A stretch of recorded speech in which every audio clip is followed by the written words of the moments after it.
자, 여러분들과 함께 로마서 5장 1절부터 11절까지의 말씀을 살펴보도록 하겠습니다. 기독교에서 가장 중요한 것이 믿음, 소망, 사랑입니다.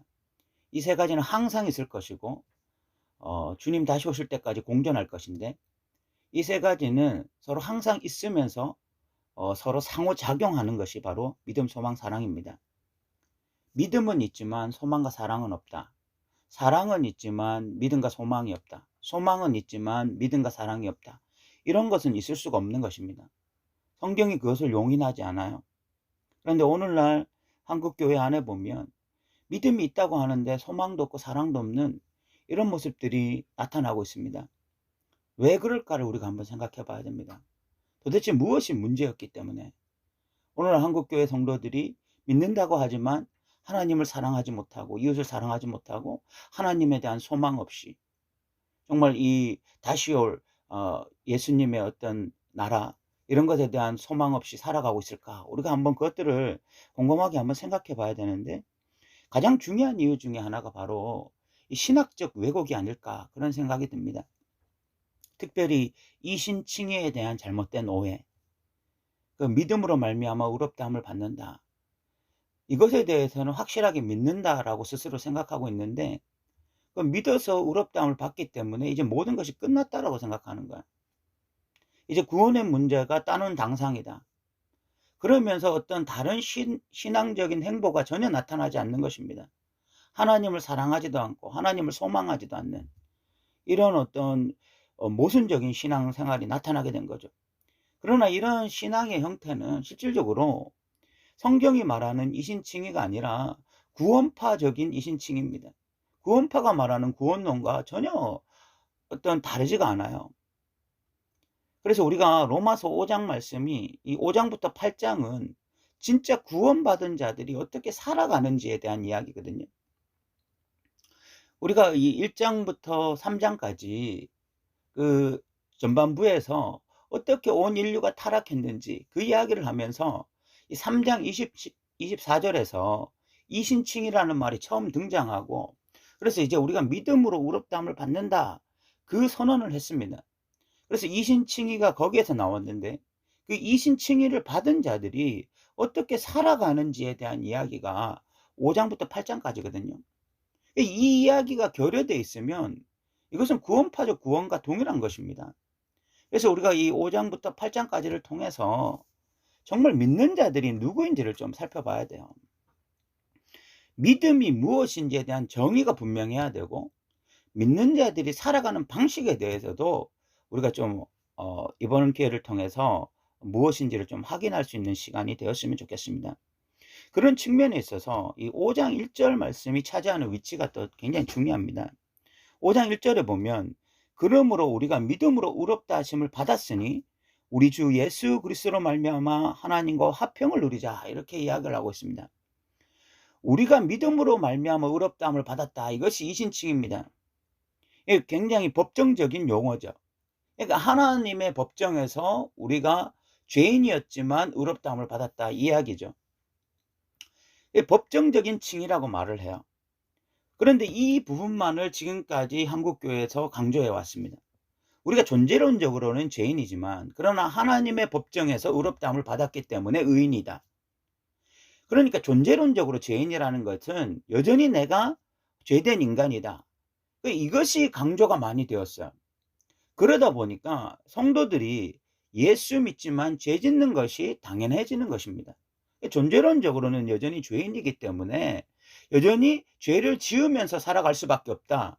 그런데 하나님의 은혜로 하나님의 사랑으로 그냥 의롭다함을 받은 것이지, 그러나 실질적으로는 죄인이기 때문에 뭐 죄 짓는 거 죄 지으며 살아가는 건 당연하다, 이런 식의 인식을 가지게 된 것이죠. 그런데 이런 법정적인 칭의만 있는 것이 아니라 바로 관계적인 칭의가 있다는 것입니다. 그것이 바로 우리 주 예수 그리스도로 말미암아 하나님과 화평을 누리자라는 것입니다. 이것이 바로 관계적인 칭의라고 말합니다. 김세윤 박사는 칭의와 성화라는 책에서 이것을 관계적 칭의라고 말을 하는데, 우리가 법정적으로 하나님 앞에서 의롭다함을 받았을 뿐만이 아니라 이제는 관계적으로 이제 하나님과의 관계가 의로워지면서 하나님과의 관계가 회복되어지면서 의롭다라고 칭함을 받게 되었다는 것입니다. 화평의 관계로 다시 돌아가면서 의롭다라고 칭함을 받았다는 거죠. 이한수 교수는 이것을 언약적 칭이라고 말을 합니다. 뭐 언약적 칭이라고 말을 하든 아니면 관계적 칭이라고 말을 하든 상관이 없습니다. 어쨌든 중요한 것이 무엇이냐면 하나님과의 관계가 회복되어지는 거죠.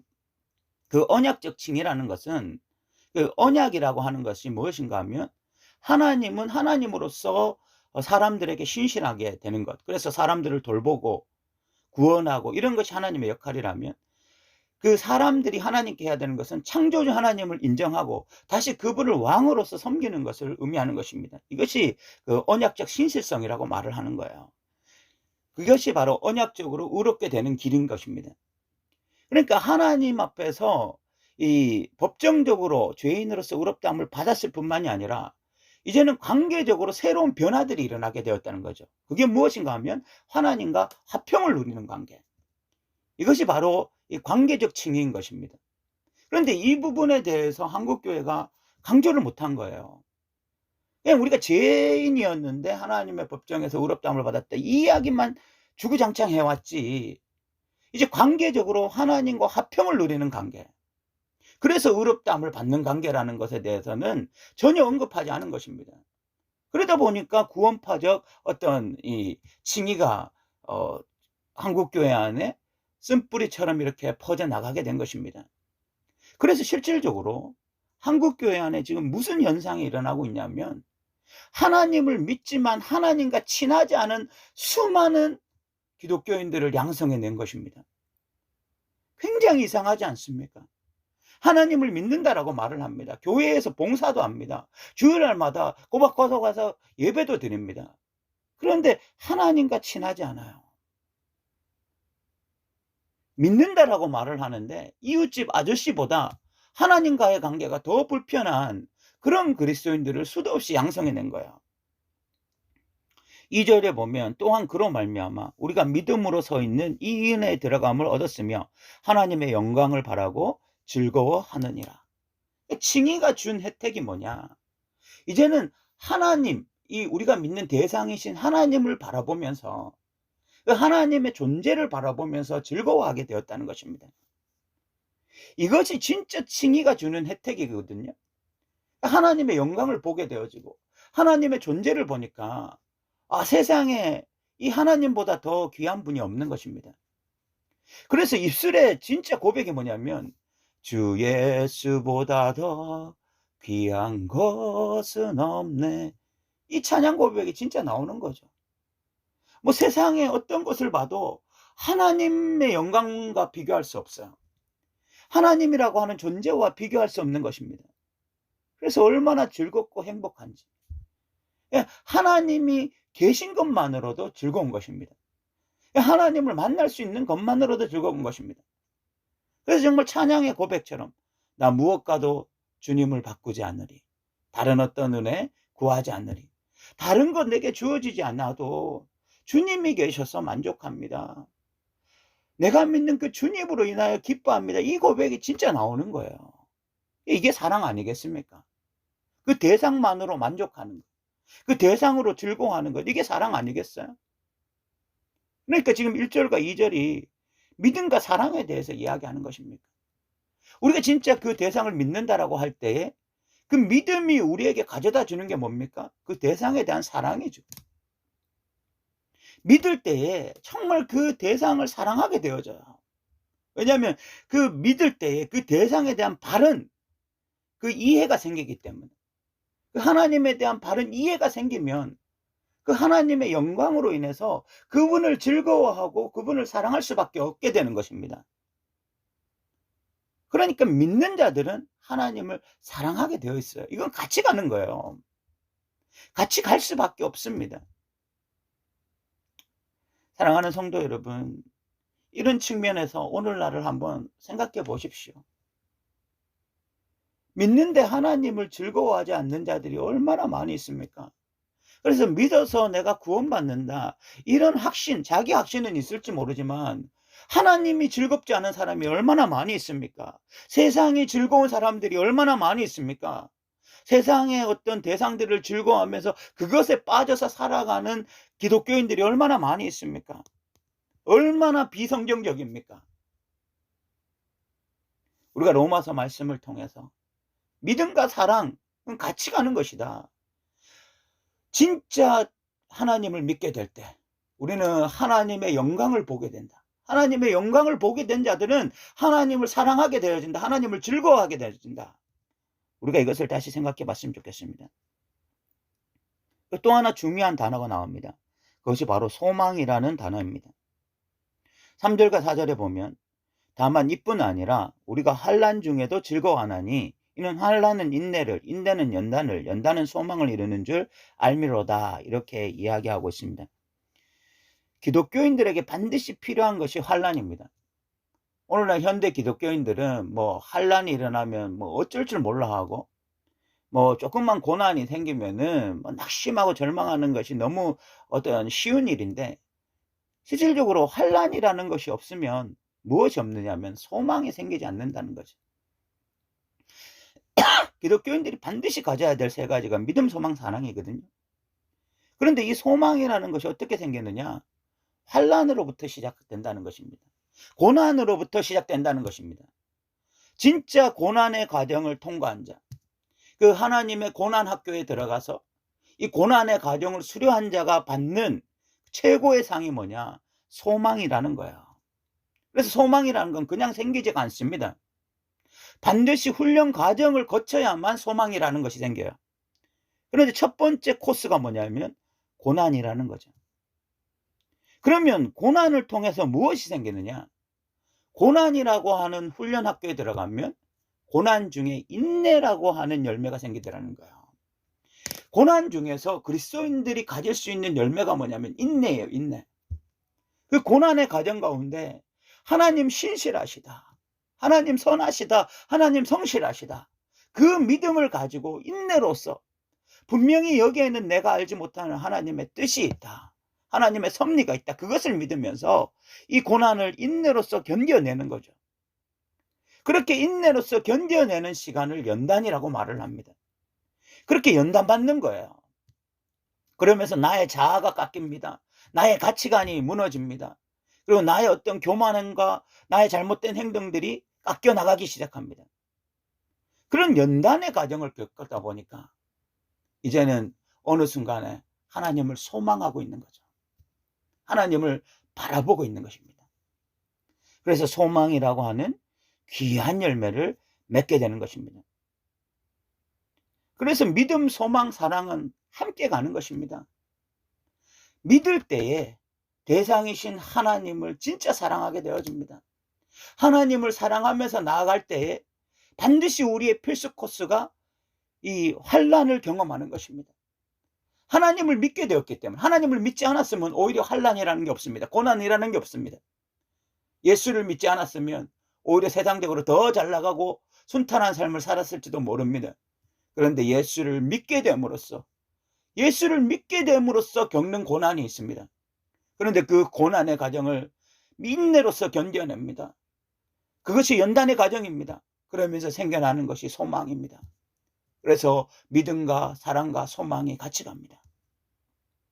이 위대한 일들이 정말 믿음으로써 의롭다함을 받는 자들에게 일어나는 것입니다. 믿고 사랑하고 소망하고, 이것이 기독교인들의 가장 큰 특징인 것입니다. 그러면서 이렇게 이야기합니다. 소망이 우리를 부끄럽게 하지 아니함은 우리에게 주신 성령으로 말미암아 하나님의 사랑이 우리에게 부은 바 됨이니. 소망이 우리를 부끄럽게 아니한다. 여러분, 환난 가운데 있는 사람이, 고난 가운데 있는 사람이 소망한다고 했을 때에 세상 사람들은 비웃을 것입니다. 저런 고난의 과정에 있으면서 뭘 소망하겠느냐, 낙심하고 절망하고 불평해야지, 저 소망해봐야 아무 소용없다. 그런데 믿는 자들에게는 소망이 부끄럽게 하지 않는다고 생각합니다. 왜냐하면 성령이 우리에게 주어졌고 성령을 통해서 하나님의 사랑이 우리에게 부은 바 되었다는 것을 확신하기 때문에, 그래서 환난의 과정 가운데, 고난의 과정 가운데 오히려 하나님의 사랑을 더 확신하게 됩니다. 하나님의 사랑에 더 감격하게 되어집니다. 이런 기적적인 현상이 나타나는 것이 바로 예수 믿는 자들의 삶의 현장인 것입니다. 그래서 예수 믿는 자들에게는 삶의 현장에서 믿음이라는 것이 막 꿈틀꿈틀대고, 사랑이라는 것이 막 꿈틀꿈틀대고, 소망이라는 것이 막 꿈틀꿈틀대면서, 이것이 항상 함께 존재하면서 서로 상호작용하면서 놀라운 어떤 신앙의 열매들이 나타나게 되는 것입니다. 그러면서 이 하나님의 사랑에 대해서 세 가지로 이야기합니다. 6절에 보면 우리가 아직 연약할 때에 그리스도께서 우리를 위해 죽으셨다. 8절에 보면 우리가 아직 죄인 되었을 때에 그리스도께서 우리를 위하여 죽으심으로 하나님께서 우리에 대한 자기의 사랑을 확증하셨다. 10절에 보면 우리가 원수 되었을 때에 그의 아들의 죽으심으로 말미암아 하나님과 화목하게 되었다. 이런 이야기를 하고 있습니다. 우리가 존재론적으로 연약할 때, 아니면 죄인이었을 때, 아니면 하나님과 원수 되었을 때, 그때 그 아들이 죽으신, 그 아들을 죽이신 그 하나님의 사랑, 그 하나님의 사랑을 기억하라는 것입니다. 인간은 원래 존재론적으로 죄인이었을 뿐만이 아니라 하나님과 원수되었습니다. 왜 원수되었습니까? 우리가 하나님을 믿기 전에는 마귀의 자식들이거든요. 마귀의 자식들이라고 하는 것이 뭡니까? 마귀가 기뻐하는 일을 하면서 살아갔다는 것입니다. 그럼 마귀가 기뻐하는 일이 뭐겠습니까? 하나님을 대적하며 살아가는 것이죠. 하나님의 뜻을 정면으로 대적하면서 하나님과 싸우면서 살아갔던 것이 우리이기 때문에 우리가 하나님과 원수되었던 거야. 당연히 하나님과의 관계가 깨어졌을 뿐만이 아니라 하나님의 자녀에서 떨어져 나갔을 뿐만이 아니라 하나님과 원수되어서 살아갔던 것입니다. 하나님과 싸우면서 살아갔던 거예요. 그게 우리의 존재였습니다. 그런데 하나님의 사랑으로 말미암아 예수가 우리를 위해서 죽었고, 그래서 하나님과 화목하게 되었다는 거예요. 이게 진짜, 이것이 이신칭의로 나타나는 진짜 결과물인 거예요. 우리가 믿어서 의롭다함을 받았다라고 하는 것은 이제 구원을 따놓았다. 구원이 이제 따놓은 당상이다. 그러니까 다시 내 멋대로 살아가고 다시 세상의 신의 노릇하면서 또 마귀의 어떤 컨트롤을 받으면서 살아가는 것이 아니라, 그전에는 예수 믿기 전까지만 해도 하나님과 원수 되어져서 하나님의 뜻에 정면으로 반박하고 하나님께 대적하며 살아갔다면, 예수 믿고 나서는 이제는 원수 되었던 관계가 자녀 관계가 되어지고, 그래서 하나님과 친밀한 관계로 살아가는 것이죠. 그래서 11절에 이런 말씀을 합니다. 그뿐 아니라 이제 우리로 화목하게 하신 우리 주 예수 그리스도로 말미암아 하나님 안에서 즐거워하면서 살아가는 것입니다. 이 말씀을 한번 잘 묵상해 보십시오. 오늘날 많은 그리스도인들이 무엇을 놓쳤습니까 도대체? 믿는다라고 말을 하는데 어떻게 지금도 하나님과 원수된 관계에서 살아갈 수가 있습니까? 어떻게 믿게 되었고 의롭다함을 받았다고 말을 하는데 어떻게 지금도 사탄의 컨트롤을 받으면서 살아갈 수가 있습니까? 하나님의 뜻을 정면으로 외면하면서 오히려 대항하면서 살아갈 수가 있습니까? 어떻게 먼저 그의 나라와 그의 의를 구하지 않고 살아갈 수가 있습니까? 어떻게 하나님과 친밀한 관계를 누리지 않고 살아갈 수가 있습니까? 어떻게 하나님과의 화목이 없을 수 있습니까? 어떻게 이웃집 아저씨보다도 하나님과의 관계가 불편할 수가 있습니까? 로마서 5장을 보면 불가능한 이야기예요. 원수 되었던 관계가 자녀 관계가 되는 거 아닙니까? 그래서 하나님 안에서 즐거워하게 된 것이 하나님의 백성 아닙니까? 도대체 무엇을 잃어버리고 무엇을 빠뜨린 것입니까? 사랑하는 더 누린 교회 성도 여러분, 우리가 믿음으로 말미암아 의롭다 하심을 받았으니 이제 하나님과 화평을 누리자. 이제는 하나님과 친밀한 관계를 누릴 수 있는 우리 모두가 되기를 원합니다. 로마서 5장을 통해서 우리가 정말 이 말씀이 제대로 해석되어져서 하나님의 백성이라고 자랑하지만 하나님과 친하지 않는 이런 정말 모순적인 말도 안 되는 이런 가짜 복음에 사로잡혀 있는 자들이 아니라 원수되었던 관계가 회복되어지고 이제는 하나님 안에서 즐거워하는 그런 자들이 되기를 바랍니다. 이제 말씀을 마치겠습니다. 믿음, 소망, 사랑 이 세 가지는 항상 같이 공존합니다. 그리고 서로 상호작용합니다. 믿는 자는 그 대상을 진짜 믿게 되었을 때 그 대상의 가치를 알아보는 것입니다. 그 하나님이라는 존재를 알게 되었을 때 그 존재를 알게 되어지면 사랑에 빠질 수밖에 없습니다. 그 인간이 한 번도 경험해 보지 못하는 그 놀라운 하나님의 영광 앞에 즐거워하게 되어 있습니다. 그리고 그 하나님의 영광을 보게 되어지면 하나님을 사랑할 수밖에 없어요. 그래서 믿는 자는 하나님을 사랑하는 자입니다. 그렇게 하나님을 믿고 사랑하는 자는 고난의 가정, 연단의 가정 가운데 들어가게 되어집니다. 그 대상이신 하나님을 믿게 되었기 때문에 그 대상을 정면으로 거부하는 세상 속에서 반드시 환난을 경험하게 되어 있습니다. 반드시 고난을 경험하게 되어 있습니다. 그 고난의 가정 가운데 인내가 생겨납니다. 그리고 그 연단의 과정을 훌륭하게 마치게 되어집니다. 그러면 소망이라고 하는 열매를 맺습니다. 그래서 그리스도인들은 믿음, 사랑, 소망이 같이 갑니다. 그 어느 것 하나 소외되지 않습니다. 그 어느 것 하나 빠뜨리지 않습니다. 그리고 하나님과의 관계가 회복되어져서 이제는 하나님의 백성으로서 하나님 안에서 즐거워하며 살아가는 것입니다. 이 로마서 5장 말씀이 우리에게 그냥 성경 이야기로 남아있는 것이 아니라 우리의 삶의 실제적인 이야기, 정말 우리의 삶에 적용되는 말씀 되기를 바랍니다. 오늘 또 들어주셔서 감사합니다.